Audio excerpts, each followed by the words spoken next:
Buenas tardes, buenos días, buenas noches, dependiendo de cuándo nos escuchen. Yo soy Pedro Iniesta. Y yo soy Pilar Godínez. Bienvenidos a El Diablo en los Detalles, este programa cuya primera emisión va a tratar sobre el tema más relevante en materia de seguridad y geopolítica en el momento en la región Latinoamérica, que es Venezuela. Venezuela, las principales hipótesis que ocurre en torno a este tema, que ocurre en torno a los dichos de los diferentes actores, incluyendo, por supuesto, el presidente Donald Trump, Nicolás Maduro, algunos otros mandatarios, y estaremos platicando sobre todo de las hipótesis, de algunas de las teorías que más circulan en torno a redes sociales. ¿Cómo estás, Pilar? Estoy muy bien, Pedro. Estoy muy preocupada. Me parece un hecho que viene a dar continuidad a la historia de las intervenciones militares en América Latina por parte de los Estados Unidos, pero creo que esto va a ir más allá, ¿no? Esto está apuntando a una política, a una geopolítica de corte mundial, ¿no? Y pone a prueba muchas de las hipótesis que se habían venido, enarbolando, trabajando, tanto por parte de académicos, investigadores y activistas, ¿no? Creo que esto que acaba de pasar a escasos días de iniciado el 2026 va a cambiar completamente el rumbo de los próximos 10 o 15 años. Justamente eso te iba a preguntar, si opinabas en efecto que esto era un nuevo momento geopolítico en la historia. Entiendo que interpretas que sí. Vamos a estar platicando sobre 4 hipótesis principalmente. La primera, definitivamente, la que es más coyuntural, que es si capturaron al presidente Nicolás Maduro por ser supuestamente un líder de una organización criminal, el Cártel de los Soles. Recordemos que el Cártel de los Soles fue un nombre que se le puso a la supuesta organización criminal que pues, comandaría la cúpula chavista. Y fue el pretexto desde por lo menos hace un año, cuando fue nombrada como una organización narcoterrorista, ¿no? Y este fue el inicio justamente de las escaladas en las tensiones entre el gobierno de Donald Trump y el gobierno venezolano a cargo de Nicolás Maduro. Por lo mientras, pues es claro que este tipo de ejercicios, este tipo de narrativas, este uso argumentativo de la supuesta guerra contra las drogas, pues queda evidenciada como lo que es, como una trama política para influir directamente en la región. ¿Qué opinas, Pilar? Me parece, yo creo que lo que más me sorprendió de este detalle, ¿no? De esta acusación, ¿no? Fue justamente cómo tienen autoridad para poder juzgar a un presidente extranjero, extraerlo de su propio país, ¿no? Independientemente de quién sea, ¿no? Y además planear una operación a gran escala a meses antes, porque en realidad para nosotros lo vemos en la televisión y pareciera que es algo que sucedió de la noche a la mañana, cuando en realidad el ejército estadounidense se ha estado desplegando desde hace meses en las costas del Caribe, ¿no? Es realmente sorprendente. Yo creo que eso es la palabra y debe de ser la palabra, porque en cuestiones de política nunca debemos de perder el asombro político, ¿no? Nunca debemos perder el asombro.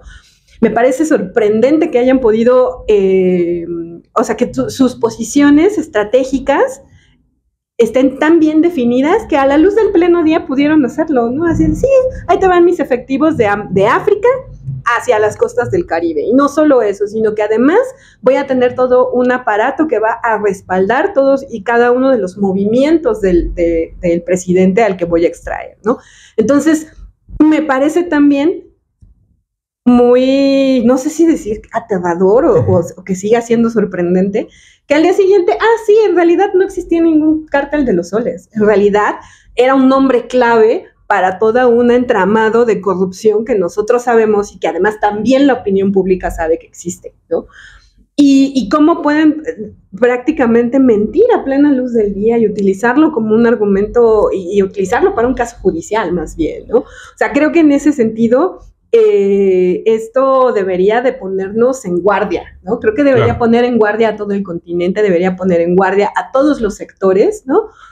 No solamente a los organizados, a las organizaciones populares, por ejemplo, ¿no? A los partidos políticos, los gobiernos de la región, sino también a las personas de a pie, ¿no? Es como dimensionar realmente lo que está sucediendo. Claro, hay que tomar en cuenta que algunos hechos que evidencian cada vez más que esta narrativa del narco pues queda completamente pues, salida de toda realidad. Pienso en dos eventos, ¿no? Particular, por supuesto, lo que acabas de mencionar, el cómo echan para atrás esta acusación en contra de Nicolás Maduro de ser supuestamente líder del cártel de los soles, porque simplemente en términos empíricos, en términos prácticos, el cártel de los soles es insostenible, ¿no? El Departamento de Justicia llega a la conclusión de que no van a poder garantizar, que no van a poder explicar, no van a poder dar cuenta de la evidencia que nos permita saber si existe una organización de este tipo. Y pues al final pues nos damos cuenta que fue una narrativa más bien surgida dentro de los medios de Venezuela, ¿no? Cuando pues hace aproximadamente 5 o 6 años empezaron a hablar de estos supuestos cártel de los soles, y llega Trump y el gobierno de Trump y retoma esta narrativa salida de Venezuela, ¿no? Pero hay otro caso muy particular que fue lo que ocurrió con el expresidente de Honduras, ¿no? Juan Orlando Hernández, ¿no? Sabemos que en diciembre del año pasado, apenas hace unas semanas, pues fue indultado este expresidente acusado de narcotráfico y sentenciado a 40 años de prisión en una cárcel norteamericana, ¿no?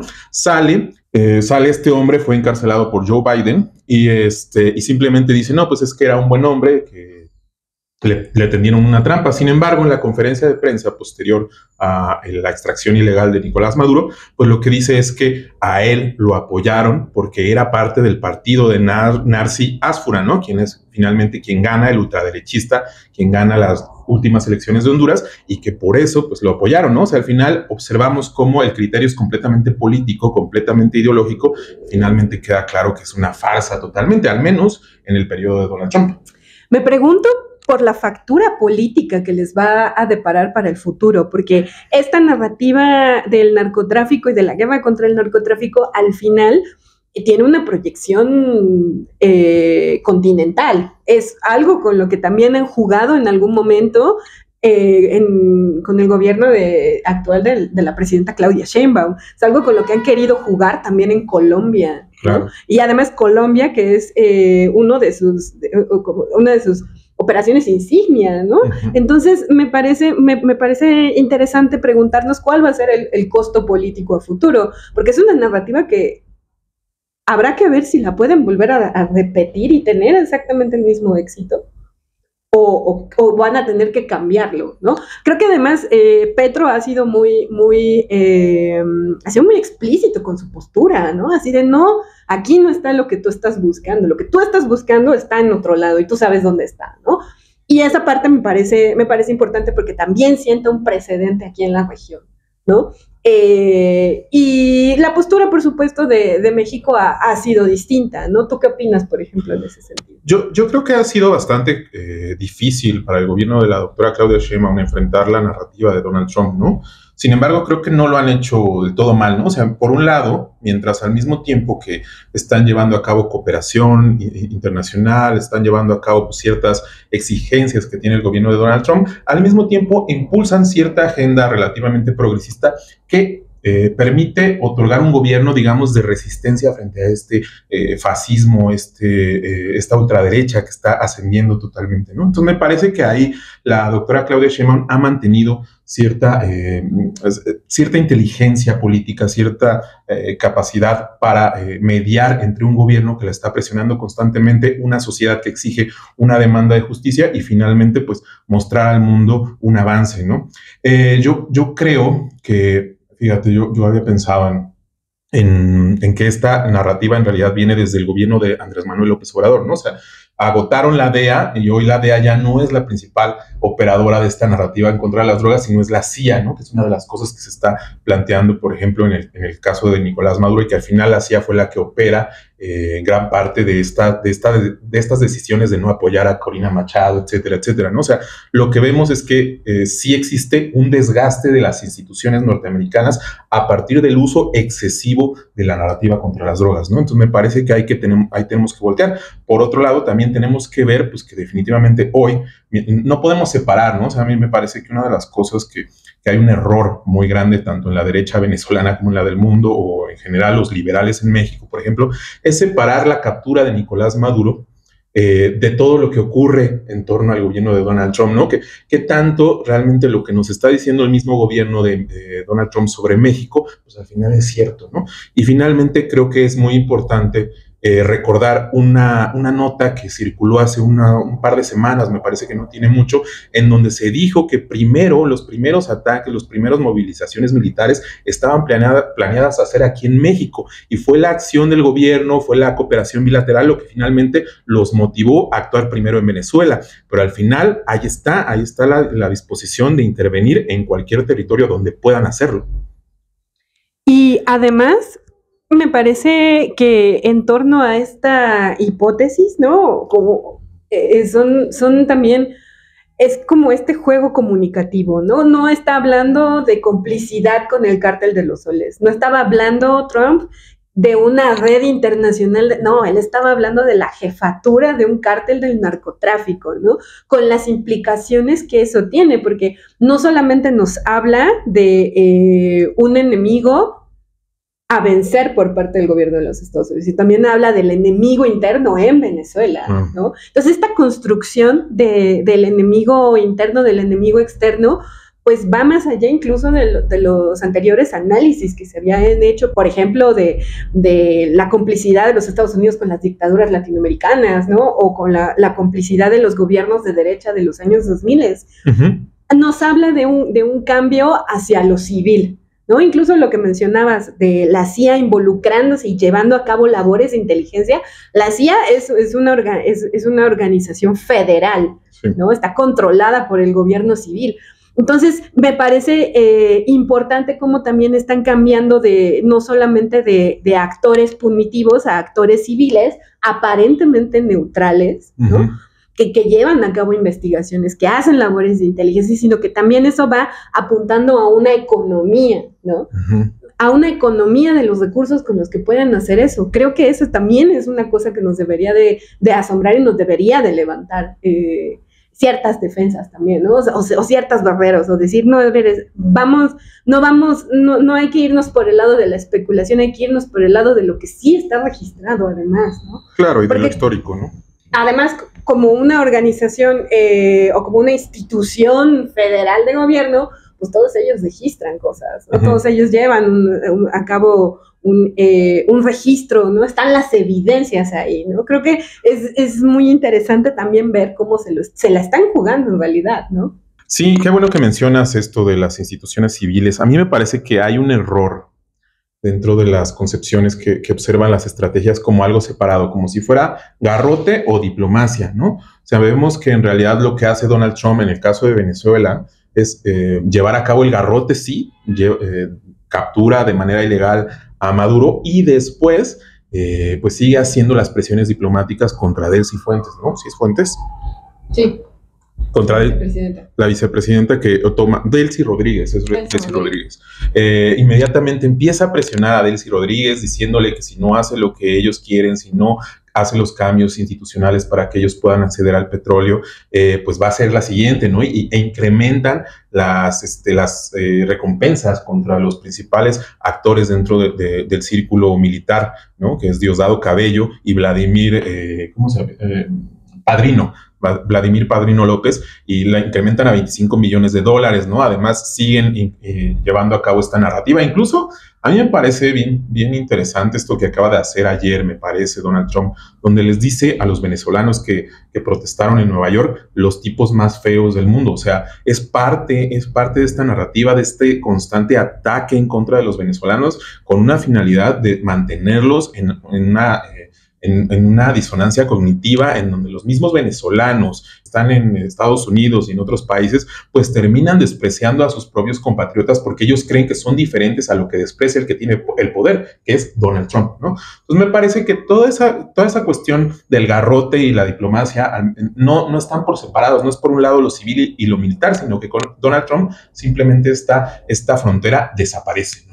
Yo creo que ahí vale mucho la pena recordar precisamente esta dupla de conceptos de Gramsci que han estado muy manoseados, pero que en este momento creo que es el momento en el que mejor lo ejemplifica, que es las relaciones de fuerzas, ¿no? Las correlaciones de fuerzas, ¿no? Este estira y este afloja, y hay que recordar que las relaciones de fuerzas para Gramsci están compuestas de momentos. Hay momentos militares, hay momentos políticos, hay momentos de creación del sujeto histórico, del sujeto político, de la organización política, y hay momentos de movilización, ya sea de recursos militares, de recursos tecnológicos, de ciencia, incluso la misma población es un asset que tú puedes mover a donde quieras, ¿no? Entonces, cuando estás ante una coyuntura como esta, lo que haces es disociar un poco para diferenciar, porque lo que tenemos que ver después es cómo están concatenados, es cómo se están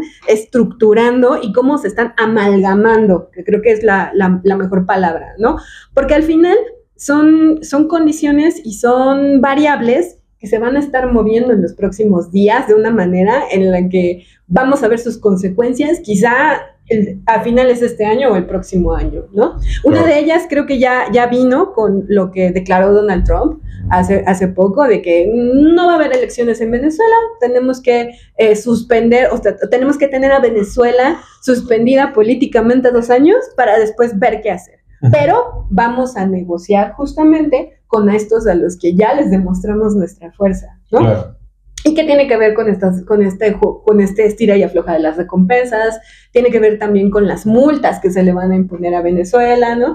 Que se tiene que ver también con la reestructuración de la industria petrolera de Venezuela, que también ya anunciaron, ¿no? Entonces, me parece importante, ¿no? Visualizar todas estas variables a modo de las relaciones de fuerzas de Gramsci, ¿no? Todo esto que se nos presenta a cachitos, tanto en las noticias como en las mismas declaraciones de nuestros gobiernos y también del propio gobierno estadounidense, todo está tejido de una forma, está amalgamado, y vamos a ver esas consecuencias no ahorita, va a ser mucho después. Yo creo que poco a poco se irán revelando esas consecuencias. Me parece que justo lo que acabas de decir, cómo se concatenan todas estas variables y cómo es que esta línea entre lo militar y lo político a veces pues se difumina, ¿no? Yo pienso en México y hoy hoy vi un texto, una nota periodística, me parece que en Proceso, en donde dicen que los especialistas hoy están descartando una invasión en México, ¿no? Y de pronto mucha gente dice, no, aquí en México no nos van a invadir. Y quizás es cierto, quizás es algo que no va a ocurrir de manera inmediata. Sin embargo, justamente como que mucha gente concluye ese como, no hay problema, ¿no? Cuando en realidad toda esta presión, todo este garrote también sirve para presionarnos de otras formas, ¿no? De que cedamos en ciertos recursos, en ciertas políticas, en la presencia misma de militares u otros agentes de la CIA y de la DEA en nuestro país, ¿no? O sea, al final hay un montón de formas de afectarnos que no necesariamente van a ser a través de una invasión, pero que se vincula, que se concatena con esta narrativa antinarcóticos. Creo que un buen termómetro de esa situación va a ser lo migratorio. Claro. Y las políticas en materia migratoria, ¿no? Veíamos como muy jocosamente decían, sí, salieron venezolanos a protestar y resulta que los van a deportar. Bueno, ¿a dónde los van a deportar? ¿Qué tipo de centros de detenciones van a tener de ahora en adelante, ¿no? También va a cambiar la política migratoria hacia los venezolanos y hacia otras comunidades en los Estados Unidos. Saludos a quienes nos estén viendo de aquel lado del muro. Pero también va a impactar en la política migratoria aquí en México, ¿no? ¿Qué se le va a exigir a México que haga, ¿no? Y cuáles van a ser las nuevas condiciones también para no solamente la retención de los migrantes aquí, sino de la repatriación. ¿Qué garantías le va a dar México a los Estados Unidos de que se va a cumplir la política migratoria? Entonces, creo que un buen termómetro de eso en los próximos meses va a ser eso. La política migratoria. Y también va a ser la política migratoria en el mismo Estados Unidos, adentro ya como política interna, pues también está convirtiéndose en un pretexto para intervenir, para hacer cada vez más militarizada la sociedad norteamericana, para ser más represivos, ¿no? El día de hoy vimos justamente cómo, hoy 7 de enero, ¿no? Vimos cómo un agente del ICE mató a una ciudadana estadounidense que quiso impedir una redada del ICE, ¿no? Vemos también cómo empiezan a detener a representantes de medios de comunicación en vivo por estar diciendo cosas contrarias al régimen de Donald Trump. Entonces empezamos a ver cómo no solamente nos va a afectar a nosotros, sino a la propia sociedad norteamericana en esa lógica que tienen de lo anti-woke, de lo antiprogresista o antiliberal, ¿no? Donde pues lo que impulsan más bien es una agenda completamente antiderechos, completamente ultraconservadora y pues definitivamente violenta. Ahora vamos a justo vincularlo con el siguiente tema, ¿no? La siguiente hipótesis, que es Trump hace esto, la captura de Maduro, como una cortina de humo frente al caso Epstein. ¿Qué piensas de eso, Pilar? Creo que es un tema bastante del cual hay muchísima tela de donde cortar. Porque por un lado estamos viendo cómo cómo es un caso de impunidad a un nivel que no podríamos o que no terminamos de dimensionar, ¿no? Porque no solamente se trata de un millonario que tenía una casa de citas con menores de edad, que de por sí ya es algo perverso. Es un delito que ha movido también fibras internacionales, ¿no? Y que además ha salpicado a todos los niveles de las élites norteamericanas, ¿no? Músicos, escritores, intelectuales, políticos, otros empresarios, ¿no? Ahora, me parece también, y en cierto sentido me parece muy peligroso, porque esta hipótesis se desarrolla sobre todo en los grandes medios de comunicación, ¿no? Uh-huh. Y atrae muchas miradas, atrae las miradas de las personas que buscan chisme de la farándula, ¿no? Atrae las miradas de analistas políticos, pero de esta política que es personalista, uh-huh, de una política que busca la personalidad carismática. Y eso es muy poderoso y puede borrar de un solo tajo otro tipo de situaciones que suceden. Por ejemplo, pienso en lo inmediato, en las redadas de ICE, por ejemplo, que son en sí también gravísimas, ¿no? Uh-huh. Pero te lo borran porque eso, lo que va a aparecer en los grandes medios, va a ser el caso Epstein, ¿no? Uh-huh. Que además ya no lleva 5 años, eso es bien importante decirlo, ¿no? El caso Epstein es un proceso, además. Por otro lado, también está, o sea, atraer la atención hacia una política carismática o hacia una figura carismática también te pone a pensar en otros, más bien también te invita a olvidarte de lo que está sucediendo en el exterior, ¿no? Pienso inmediatamente en Venezuela, pienso inmediatamente en este impasse, en este interregno en el que han obligado a entrar a la población venezolana, ¿no? Uh-huh. Es como si es una cortina de humo, y no solo es una cortina de humo para los Estados Unidos, hacia adentro de los Estados Unidos, también es una cortina de humo hacia lo que sucede afuera, ¿no? Creo que esa es la parte más peligrosa de esa construcción, que además me parece que como hipótesis funciona muy bien para analizar tanto la política interna como la política externa de los Estados Unidos, ¿no? ¿A qué le vamos o a qué le van a poner más atención? ¿A una figura carismática o a un proceso militar, económico e histórico en fuera de su territorio, ¿no? Claro, me comentabas hace rato, ¿no? De cómo hablar de que es una cortina de humo solamente, ¿no? Lo de Maduro para el caso de Epstein, como si en sí no hubiera una historia intervencionista por parte de Estados Unidos, ¿no? Y me parece ahí que es bien peligroso pensar que es más importante el caso Epstein a nivel geopolítico que lo que está haciendo Estados Unidos en Venezuela. Pero regresando al caso de Epstein, porque no deja de ser importante, o sea, me parece también que evidencia cómo la política de Donald Trump y el discurso de Donald Trump finalmente son muy flexibles y no son leales absolutamente a nada, ¿no? En un principio se manejaba el caso Epstein con las fotos principalmente de los demócratas. Uh-huh. Y a mí me parece bien interesante cómo en realidad lo que termina siendo la difuminación, la difusión de estas narrativas, pues es ¿cómo decirlo?, profundizar la narrativa antipolítica, de que todos son iguales, de que todos mienten, de que todos participan en lo mismo. Y justamente esta es la narrativa que beneficia a la ultraderecha, ¿no? Se agota esa narrativa y empiezan a utilizarlo ahora sí como una cosa que va a salir, ya estamos por sacarlo, justamente mientras están llevando a cabo acciones no solamente en Venezuela, están en Nigeria, están en Irán, están en Líbano, ahorita en estos momentos, estos últimos 2-3 días han estado movidísimos por distintos movilizaciones militares, ¿no? Entonces me parece que justamente es el caso de cómo se utiliza como pues simplemente se suman las narrativas y los hechos a una disonancia cognitiva, repito esta palabra, este concepto que es muy importante, justamente porque no nos permiten diferenciar lo real de las narrativas y de las opiniones, ¿no? Y yo creo que ahí también habría que replantearnos el término de cortina de humo. Claro. Porque en realidad estamos ante un caso que quiere llamar la atención para quitarla de otro, o más bien lo que quiere es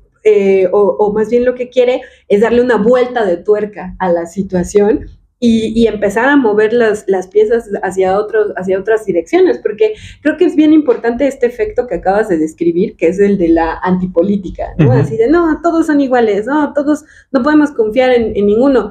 Resulta que en política no todos son iguales y no todos además están inmersos, o no todos estamos inmersos en el juego del sistema de partidos, ¿no? Por ejemplo, no todos estamos en las elecciones. Creo que cuando hablamos de una cortina de humo, tenemos que hablar de qué estamos entendiendo por política, ¿no? ¿Qué es lo político? Y hasta qué tanto está extendido entre la población, ¿no? Me parece también, o sea, me recordó un poco ahorita algo que René Zabaleta Mercado llama la ecuación social, ¿no? Es decir, el grado en el que la población en general está separada del Estado y además del juego de la política, ¿no?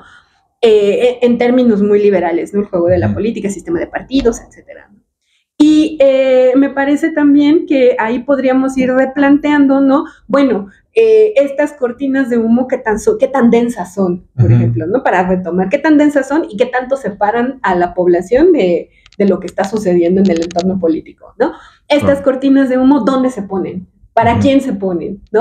Y creo que también es interesante porque nos empieza a poner la cortina de humo en perspectiva histórica. ¿Cuánto tiempo dura la cortina de humo, no? ¿Cuánto tiempo porque, por ejemplo, algunas cortinas de humo que se han utilizado en Estados Unidos en otros momentos, como el macartismo, ¿no? Es retomado cada vez que pueden, ¿no? Sobre todo el gobierno de Trump, ¿no? Habla de los comunistas, de los socialistas, de los anarquistas y de la gente indecente y no sé qué más, ¿no? Entonces, creo que retomar esta discusión, ¿no? Y que creo que es una buena pregunta, creo que es algo que podríamos lanzar a toda nuestra audiencia. Bueno, esta cortina de humo, ¿qué tan densa es? ¿Dónde se coloca? ¿Para quiénes se coloca? ¿Cuánto dura la cortina de humo? Yo creo que en sí, a veces, como que hablar de los hechos de una manera hace que no necesariamente que olvidemos otros hechos, sino que reelaboremos los hechos que estamos observando de una manera que les convenga a ellos, ¿no? Yo pienso, de nuevo, en el tema de Epstein, la hipótesis que se omite, que al final Epstein era un agente del Mossad, ¿no? Y cómo funciona como este actor que termina pervirtiendo a las élites norteamericanas, a las élites intelectuales. Vemos a Chomsky, a Stephen Hawking ahí atravesados en la narrativa, al mismo Michael Jackson, ¿no? En cantidad de personas que han representado ciertas amenazas a ciertos intereses muy poderosos y que finalmente terminan pervirtiendo, ¿para qué? Pues para favorecer al sionismo, ¿no? Al final. Obviamente es una hipótesis, obviamente hay que tomarlo en cuenta, son hechos que todavía siguen ocurriendo y que vamos a irles dando definición. Sin embargo, hay que evidenciar también cómo es que tratar los temas de ciertas formas hace que omitamos otras cosas, otros detalles que son quizás más perversos y peligrosos, ¿no? Y bueno, pues vamos justo hablando de gente perversa y peligrosa, pues vamos ahora a hablar de la tercera hipótesis, ¿no? Corina Machado no va a gobernar Venezuela porque le ganó el Nobel a Trump. Esta es una de las cosas que se ha manejado, sobre todo me parece por el Washington Post. ¿Qué piensas de eso, Pilar? Yo pienso que hay mucho espectáculo detrás de eso, pero no pensándolo como invalidando que es espectáculo y que es chisme, ¿no? Como chisme de TV Notas. Eso evidentemente no es la coyuntura en la que estamos viviendo, ¿no? Ahora, me parece bien interesante el tema de esta mujer porque ella trató de ser lo más mediática posible, trató además de quedar bien con todo el mundo, como que ella entendió el juego de la política, o ella entendió la dinámica política en términos del marketing, en términos de necesito que me vean, en términos de necesito generar confianza, ¿no? Necesito generar credibilidad además, porque eso es como lo que ella tenía más en mente, ¿no? Que iba a gobernar pues, porque tenía credibilidad. Aceptar un premio Nobel, por supuesto que le iba a dar cierta credibilidad ante algunos sectores de la población, tanto la venezolana como de otras partes del mundo, ¿no? Entonces, en marketing político siempre hay algunas cosas que se desechan, porque dices, bueno, esto ya cumplió su función, muchas gracias. Creo que es lo que le pasó a Corina Machado completamente, ¿no? Claro. Ella no estaba consciente en realidad de la función que tenía en todo este despliegue, ¿no? Militar, económico, político, y se perdió ahí como Juan Guaidó. ¿Alguien se acuerda de ese señor? Que fue presidente de Venezuela interino, supuestamente, en el primer golpe que se hizo contra el chavismo en la era contemporánea, ¿no? Pero regresando al tema de Corina Machado, yo estaba pensando en esto que acabas de decir, cómo Corina Machado termina siendo una víctima de la propia narrativa que ella fomentó, ¿no? Que al final ella termina creyendo que en realidad no va a gobernar porque no le dio el premio a Donald Trump, y termina en entrevistas pues arrastrándose, diciéndole que ella lo va a compartir con Donald Trump. Pues el consejo que decide sobre el premio Nobel termina diciendo es que eso no se puede, ¿no?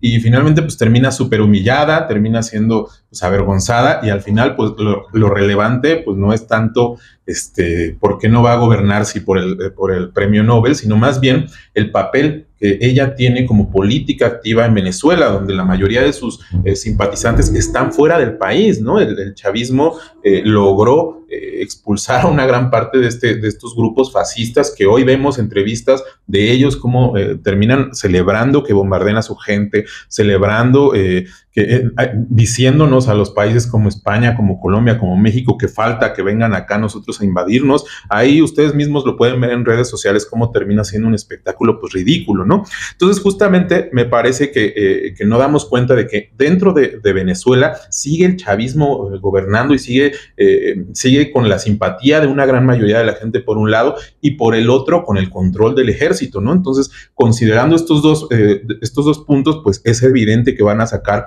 una narrativa como que no, que es un tema simbólico como el premio Nobel, cuando en realidad es la incapacidad de la derecha local de sostener el poder.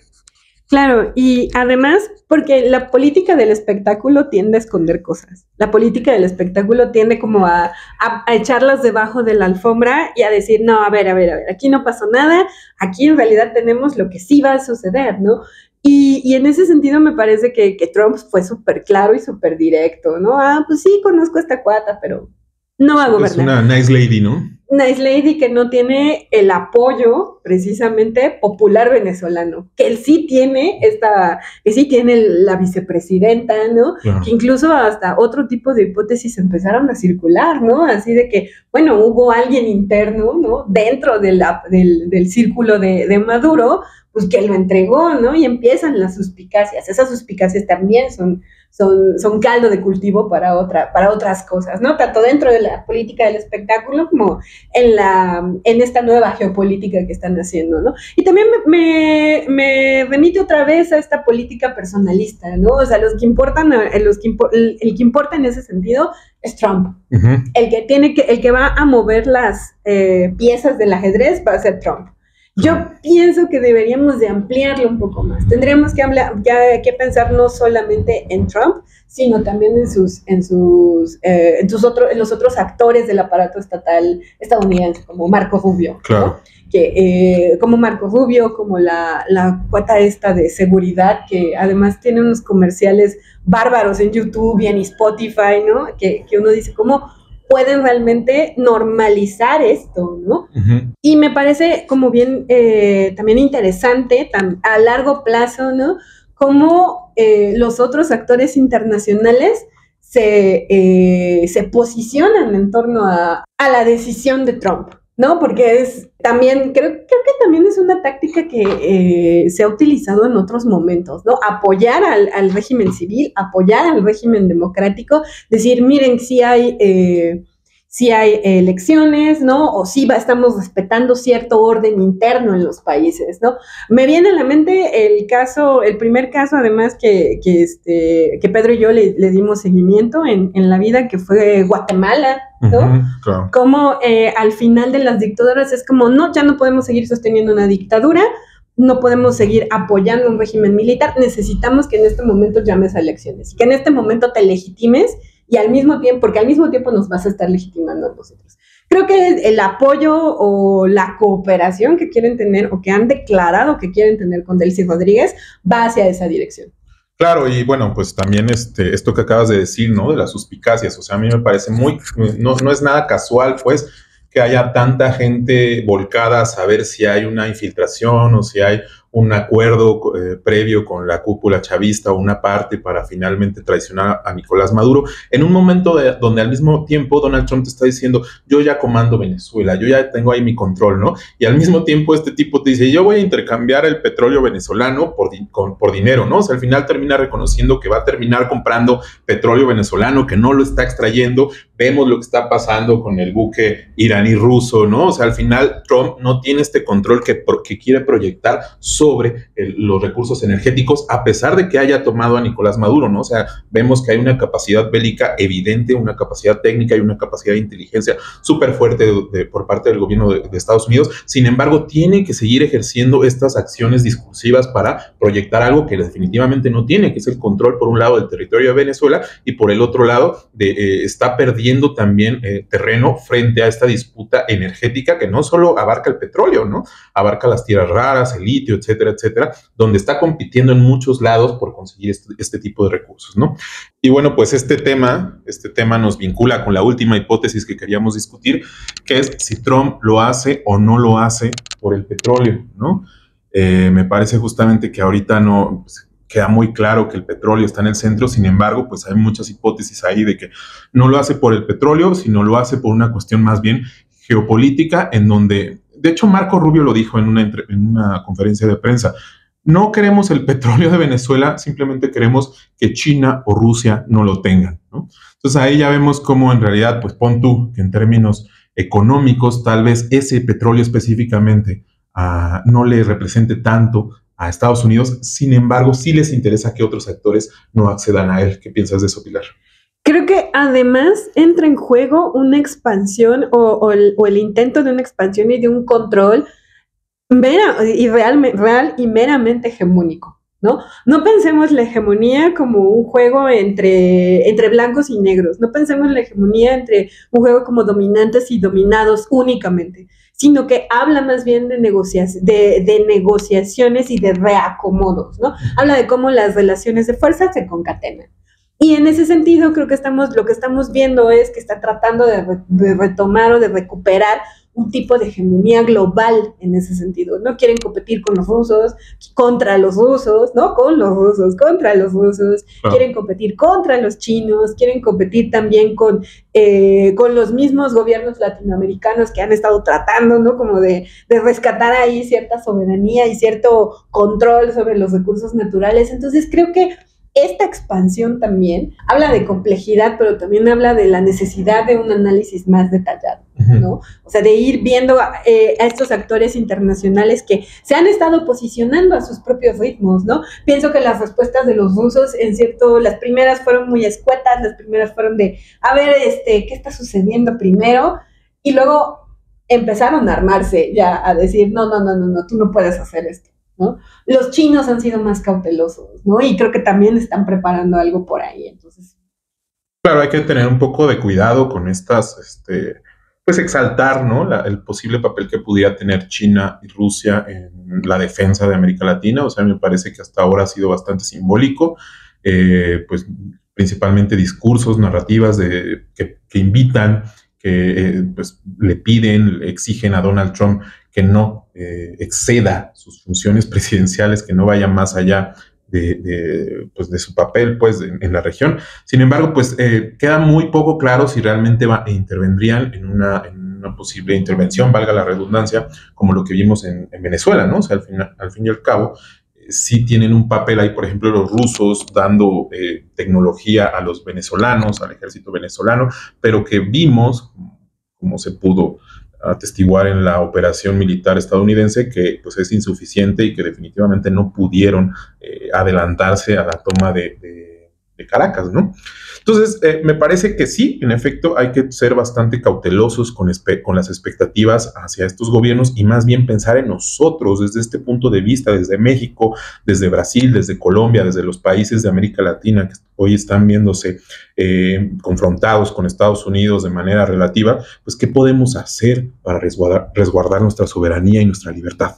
Y con esto cerramos esta primera emisión del Diablo en los Detalles. Muchas gracias al equipo de producción. O sea, a nosotros mismos. A nosotros mismos. Pero queremos escucharles. Cuéntenos cuáles han sido las ideas que más les han llamado la atención, qué les gustaría escuchar, ¿no? Creo que esta última hipótesis merece otro capítulo más. Entonces, queremos escucharles, queremos saber qué les gustaría